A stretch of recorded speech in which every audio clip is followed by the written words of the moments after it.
There were two Brockport police officers who not only saw it, but they reported it.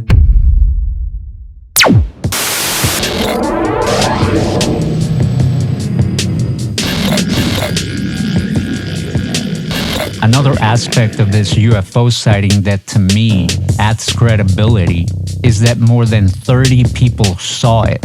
Does that make it easier or harder to process what happened? Well, I think it makes it easier. It was in the newspapers right away afterwards. There were two Brockport police officers who not only saw it, but they reported it. And a lot of times people wouldn't report these things. They'd see something and they wouldn't report it, especially, trained observers. And there were two Monroe County sheriffs who saw it and reported it. There were a number of people out at one of the Brockport State College campuses, a vice president of the college. So there were a number of people. Frank, I don't want to complicate the story, but 4 hours earlier that evening, there was a guy named Sidney Zipkin in nearby Churchville, New York, which is about 5 miles from Brockport, who claimed that he saw a UFO landed in the park that he was guarding.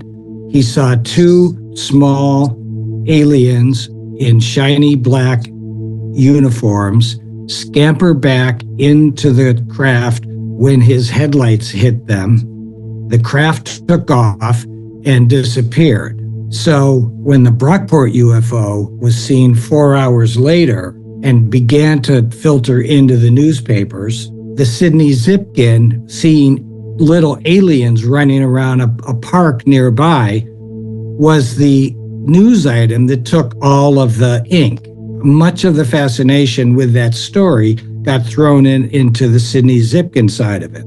There is one other thing, though. There was an organization called NICAP. I think it was the National Investigating Committee on Aerial Phenomenon. And they were the MUFON of the day. They were the ones trying to investigate these. They investigated the Brockport UFO and said there were enough witnesses and it acted, in such a manner that they considered that a true UFO, a verified UFO. NICAP said about the Sidney Zipkin thing, because there wasn't enough evidence and because of the nature of seeing the aliens and whatnot, that they were not able to have an opinion on that and they could not call it an official UFO per their lingo and investigation back in the day.